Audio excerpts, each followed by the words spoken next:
खेल 27 नवंबर 2016 का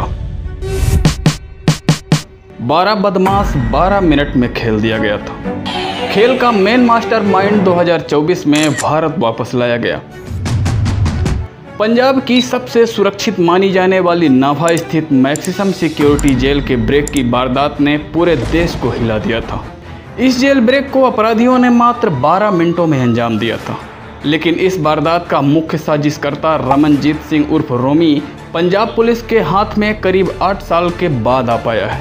high security कही जाने वाली नाभा जेल ब्रेक की साजिश से लेकर जेल ब्रेक के मास्टरमाइंड के खुलासे और 1 सदी के अधिक समय से इतिहास की गवाह रही नाभा जेल में पहले प्रधानमंत्री जवाहरलाल नेहरू के कारावास तक की इनसाइड स्टोरी, इस वीडियो में हम सारी चीज़ डिस्कस करेंगे। वीडियो को ध्यान से देखिए और बने रहिए वीडियो के अंत तक। ब्रिटिश काल की इस ऐतिहासिक जेल का वर्तमान में 25 करोड़ की लागत से रेनोवेशन का काम चल रहा है। एक जेल अधिकारी ने बताया कि मई 2025 तक रेनोवेशन प्रोजेक्ट पूरा होने की संभावना है। नाभा जेल को दिसंबर 2021 में रेनोवेशन के काम के लिए खाली कर दिया गया था। यहाँ बंद अंडर ट्रायल कैदियों को जिला जेलों और खूंखार सजा याफ्ता कैदियों को भटिंडा जेल में शिफ्ट कर दिया गया था। 40 सेल व बैरकों वाली इस जेल में 450 कैदियों को रखे जाने की क्षमता थी, लेकिन क्षमता से अधिक कैदियों को यहाँ रखा गया था। पूर्व कांग्रेस सरकार ने जेल के रेनोवेशन के प्रोजेक्ट का ऐलान किया था। इसके तहत 25 करोड़ की लागत से जेल के पुराने बैरकों की जगह 60 नए सेल बनाए जा रहे हैं। जेल में आधुनिक सुरक्षा प्रबंध किए जा रहे हैं। जेल अधिकारियों के मुताबिक मई 2025 तक जेल बनकर तैयार हो जाएगी। इसी जेल में जवाहरलाल नेहरू, के संथानम और आचार्य A.T. गिडवानी को रखा गया था। के संथानम ने अपने मेमोरीज हैंडकप विद नेहरू में गिरफ्तारी के बारे में लिखा है। 1919 में हुए भीषण जलियांवाला बाग हत्याकांड के बाद सिख राजनीति ने एक नया मोड़ लिया। यहीं से अकाली राजनीति की उत्पत्ति और बाद में SGPC का गठन हुआ। नाभा राज्य के राष्ट्रवादी शासक राजा रिपुदमन सिंह ब्रिटिश माइग्रेंट सरकार द्वारा पद से हटा दिए गए थे और उनके नाबालिग बेटे को एक ब्रिटिश प्रशासक प्रभारी के साथ सिंहासन पर बिठाया गया था। अकालियों ने रिपुदमन सिंह के समर्थन में रैली की और सितंबर 1923 में जैतो नाभा में एक विशाल मोर्चे का आयोजन किया। कांग्रेस ये जानना चाहती थी कि क्या हो रहा है। जवाहरलाल नेहरू 21 सितंबर 1923 को पार्टी सहयोगियों के संथानम और आचार्य A.T. गिडवानी के साथ सिख मोर्चा देखने गए। जवाहरलाल नेहरू जैतो और फिर नाभा पहुंचे और अरेस्ट कर लिए गए। के संथानम ने बताया कि हमें जेल के एक अलग और सुनसान हिस्से में रखा गया था, जिसे मिट्टी की दीवारों से बनाया गया था। दीवारें और छत मिट्टी से बने थे और फर्श भी मिट्टी का था। गार्ड को हमसे बात करने की अनुमति नहीं थी। तय समय पर हमारे सेल में चपाती और दाल वाला खाना रखा जाता था और हमारे नहाने का कोई इंतजाम नहीं किया गया था। हमारे कपड़े भी हमें नहीं दिए गए। छत से हर समय मिट्टी गिर रही थी। जवाहरलाल इस व्यवहार से बहुत चिढ़ गए और उन्होंने कमरे को साफ रखने की कोशिश करते हुए हर आधे घंटे में फर्श पर झाड़ू लगाकर अपनी झुंझलाहट को बाहर निकाला। जवाहरलाल नेहरू ने अपनी आत्मकथा में एक अध्याय द इंटरल्यूड एट नाभा शामिल किया, जिसमें उन्होंने लिखा है, जब हमें आखिरकार नाभा जेल में पहुंचाया गया तो ज्वाइंट हथकड़ी और भारी जंजीर हमारे साथ थी। ये ऐसा अनुभव नहीं है जिसे मैं दोहराना चाहूँगा। नाभा जेल में हम तीनों को एक बेहद ख़राब और गंदी कोठरी में रखा गया था। ये छोटी और नम थी। रात को हम फर्श पर सोते थे। जब मैं रात को डर कर उठा तो पाया कि अभी अभी एक चूहा मेरे चेहरे के ऊपर से गुजरा है। जवाहरलाल नेहरू इसे और सहन नहीं कर सके। मजिस्ट्रेट मामले को लंबा खींच रहे थे। इस बीच नेहरू पर नाभा राज्य में प्रवेश पर प्रतिबंध के आदेशों का उल्लंघन करने के अलावा साजिश का भी आरोप लगाया गया था। साजिश के आरोप में 2 साल की सजा का प्रावधान था। साजिश का आरोप तय करने के लिए प्रोसिक्यूटर्स को 4 एक्यूज्ड की जरूरत थी, इसलिए उन्होंने एक निर्दोष गरीब सिख को उठाया और उसे जवाहरलाल नेहरू, के संथानम और आचार्य गिडवानी के साथ शामिल कर दिया। नाभा जेल में 2 साल बिताने की संभावना से जवाहरलाल नेहरू घबरा गए। के संथानम ने अपने मेमोरीज में लिखा है, नाभा जेल में हमारे कारावास के बारे में बाहरी दुनिया को पता नहीं था। पंडित मोतीलाल नेहरू चिंतित हो गए और पंजाब में विभिन्न अधिकारियों और अन्य लोगों से हमारे ठिकाने का पता लगाने की कोशिश की। कोई जवाब न मिलने पर उन्होंने खुद वायसराय से संपर्क किया, जिन्होंने नाभा से सूचना हासिल की। इसमें 2 से 3 दिन लग गए। नाभा जेल के अधिकारियों ने अचानक अपना रुख बदल लिया और हमारे नहाने का इंतजाम कर दिया गया। हमारे कपड़े हमें दे दिए गए और बाहर के दोस्तों को फल और अन्य खाने की चीज़ें भेजने की अनुमति दे दी गई। नेहरू अपनी आत्मकथा में लिखते हैं कि उनके पिता मोतीलाल नेहरू ने वायसराय को टेलीग्राम किया था। उसके बाद चीज़ें बदली और जहां किसी भी कैदी को परिवार से मिलने की अनुमति नहीं थी, वहीं मोतीलाल नेहरू को नाभा जेल में अपने बेटे से मिलने की अनुमति दी गई। जिन भयानक परिस्थितियों में नेहरू को रखा गया था, मोतीलाल नेहरू के वायसराय को टेलीग्राम के बाद अचानक से बदल गई। अनफॉर्चुनेटली ये मालूम नहीं है कि उस टेलीग्राम में क्या लिखा था। हम केवल अनुमान लगा सकते हैं कि ये एक पिता की ओर से ब्रिटिश अधिकारियों से अपील थी कि उनके बेटे के साथ स्पेशल फेवर करें। एक तरह से हम यहाँ कह सकते हैं कि वीर सावरकर को शायद सेकुलर जेल में अमानवीय टॉर्चर से बख्श दिया गया होता, अगर उनके पिता उस समय के शक्तिशाली अभिजात वर्ग से जुड़े होते। कारावास में 2 हफ्ते के बाद जवाहरलाल नेहरू, के संथानम, आचार्य गिडवानी और गरीब सिख, जिसे सह आरोपी बनाया गया था, को निषेधात्मक आदेशों का उल्लंघन करने और साजिश रचने के दोनों मामलों में दोषी ठहराया गया। उन्हें 6 महीने और 18 महीने जेल की सज़ा सुनाई गई थी। सज़ा चमत्कारिक और अनोखे तरीके से अपील दायर किए बिना सुनाए जाने के तुरंत बाद निलंबित कर दी गई थी। जवाहरलाल नेहरू, के संथानम और आचार्य गिडवानी को रिहाई का आदेश दिया गया और कहा गया कि वे नाभा में फिर से नहीं लौटने की घोषणा करें। नियम के अनुसार तीनों ने बाध्यकारी आदेश पर हस्ताक्षर किए। जवाहरलाल नेहरू, के संथानम और आचार्य गिडवानी ने तुरंत नाभा छोड़ दिया। हालांकि साजिश के मामले में उनके साथ शामिल किया गया गरीब निर्दोष सिख जेल में ही रहा और बाद में उसके साथ क्या हुआ इसका कुछ पता नहीं है। ना तो मोतीलाल नेहरू और ना ही जवाहरलाल नेहरू ने उसके मामले की पैरवी करने की परवाह की, जबकि दोनों प्रतिष्ठित बैरिस्टर थे। दिलचस्प बात यह है कि कुछ हफ्ते बाद आचार्य गिडवानी अकाली मोर्चे में शामिल होने के लिए लौटे और उन्हें तुरंत गिरफ्तार कर लिया गया और निलंबित सजा को बहाल कर दिया गया, क्योंकि उन्होंने वापस न लौटने के समझौते का उल्लंघन किया था और उन्हें नाभा जेल भेज दिया गया। जवाहरलाल नेहरू अपने दोस्त को बचाने के लिए दौड़े नहीं, बल्कि चुपचाप निकल गए। फैक्ट ये है कि उनमें नाभा जेल की भयावहता का फिर से सामना करने का साहस नहीं था।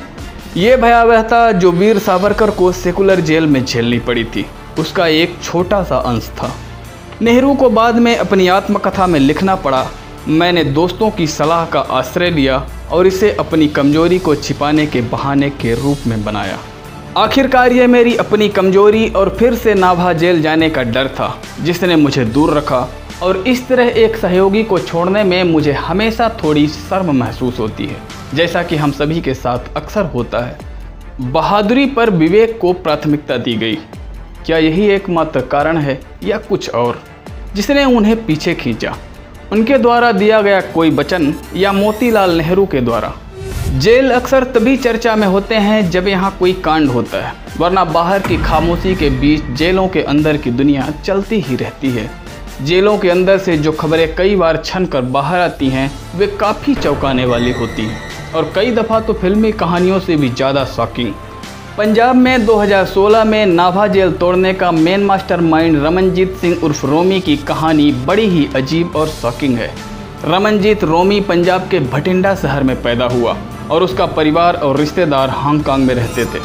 शुरुआती दौर में रोमी को एक छोटे चोर और क्रेडिट कार्ड के जरिए बैंक फ्रॉड करने वाले अपराधी के तौर पर जाना जाता था। साल 2016 से पहले उसका कोई बड़ा क्रिमिनल रिकॉर्ड नहीं था, केवल इस बात के कि कुख्यात गैंगस्टर रम्मी मसाना के साथ उसकी रिश्तेदारी थी। जून 2016 में रोमी को नकली चीनी क्रेडिट कार्ड और टैक्स चोरी जैसे अपराध के साथ अवैध हथियार रखने के मामले में अरेस्ट किया गया। इस गिरफ्तारी के बाद वो नाभा जेल पहुंच गया।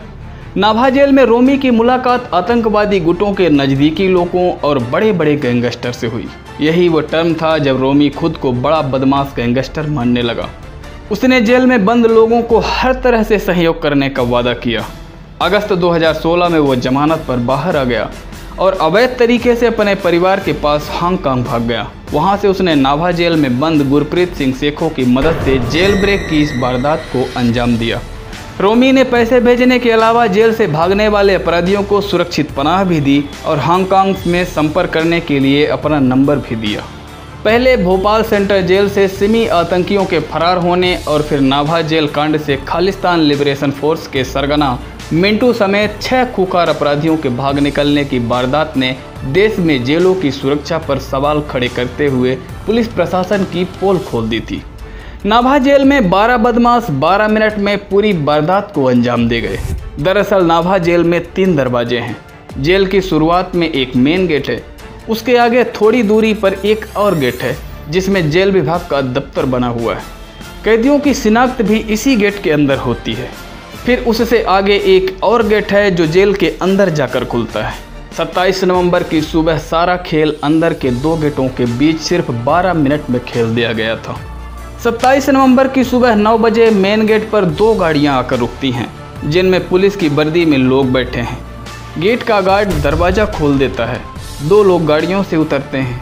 उनमें से एक गार्ड को काबू करता है और दूसरा गेट पर बने मोर्चे पर चढ़कर दूसरे जवान को काबू में कर लेता है। इसी दौरान वहां दूसरे गेट पर तैनात गार्ड को काबू कर लिया जाता है और दोनों गेटों के बीच में पहले से ही तैयार आतंकियों और गैंगस्टरों को पहले गेट के एंटर होने के साथ ही मैसेज दे दिया जाता है। आतंकी मिंटू और दूसरे कैदी तैयार हो जाते हैं। दोनों दरवाज़ों के बीच वाली जगह को DOD कहते हैं। यहाँ पर मुंशी, दरबान और समन काटने वाले पुलिसकर्मी बैठते हैं। बदमाश सभी को अपने काबू में कर लेते हैं। तब तक बीच वाले गेट पर बदमाशों की गाड़ियाँ पहुँच चुकी थी। वो लोग गेट के नीचे से पिस्टल फेंक देते हैं और अंदर मौजूद कैदी उसी पिस्टल से फायर कर ताला तोड़ देते हैं। 6 लोग सिर्फ मिनटों में जेल ब्रेक की साजिश में कामयाब हो जाते हैं और वहां से फरार हो जाते हैं। चश्मदीदों के मुताबिक वारदात को अंजाम देने के बाद बदमाशों की फॉर्च्यूनर गाड़ी में 8 लोग सवार होते हैं। गुरप्रीत सेखों ने पूछताछ में बताया कि जेल में बंद साथी कैदियों को एक रात पहले बताया गया था कि अगली सुबह वो लोग जेल पर हमला बोलने वाले हैं। इन बदमाशों ने 3 महीने पहले भी नीटा देओल, गौंडर और सेखों को छुड़ाने के लिए फिरोजपुर में कोशिश की थी, जिसमें पुलिस की भारी सुरक्षा के कारण वो कामयाब नहीं हो सके।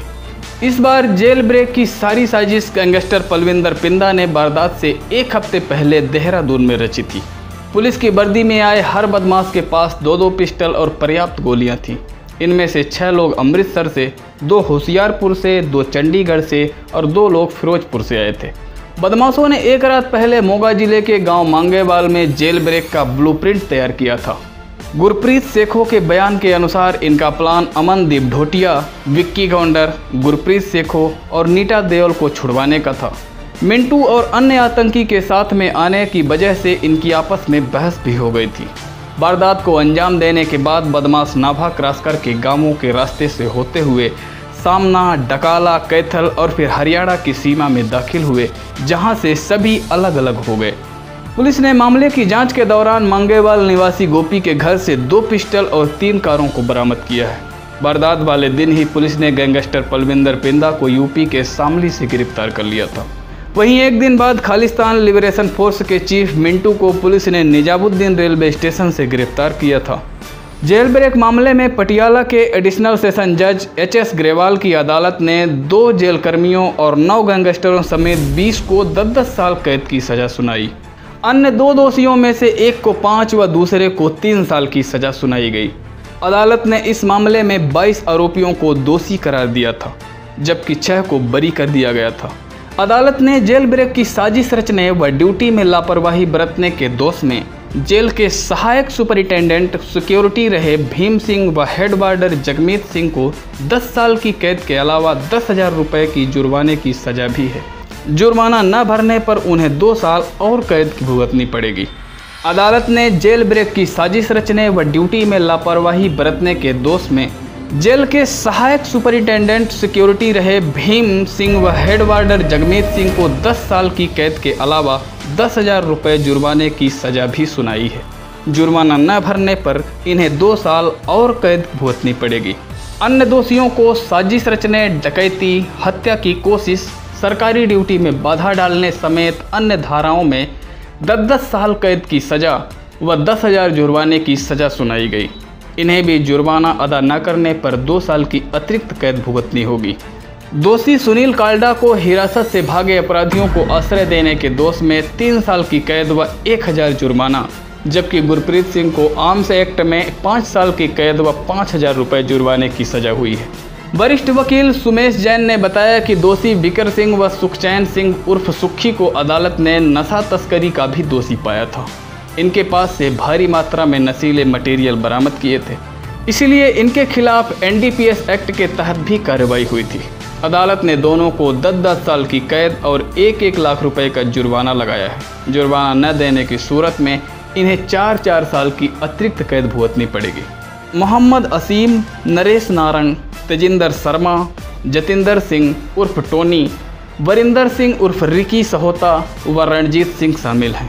इन सभी पर जेल ब्रेक कांड की साजिश रचने, जेल तोड़ने वाले अपराधियों को हथियार मुहैया कराने, इनकी पैसों में मदद करने व बाद में इन्हें पनाह देने के आरोप लगे थे, लेकिन साक्ष्य के अभाव में कोर्ट ने इन्हें बरी कर दिया था। जेल ब्रेक का मेन मास्टरमाइंड रमनजीत सिंह रोमी को इससे पहले 2016 में अरेस्ट किया गया था। उसे बाद में जमानत पर रिहा कर दिया गया। उसी टाइम वो हांगकांग भाग गया। रोमी को भगोड़ा घोषित कर लुकआउट सर्कुलर और रेड कॉर्नर नोटिस जारी किया गया। हांगकांग पहुंचने के बाद रोमी ने कई अपराधी गैंगस्टरों से संपर्क किया। उसने मार्च 2017 में हांगकांग में अपने कई साथियों के साथ मिलकर करेंसी एक्सचेंज से बैंक ले जाए जा रहे लगभग 3 करोड़ रुपए लूट लिए। इसके बाद हांगकांग पुलिस ने उसकी तलाश शुरू कर दी।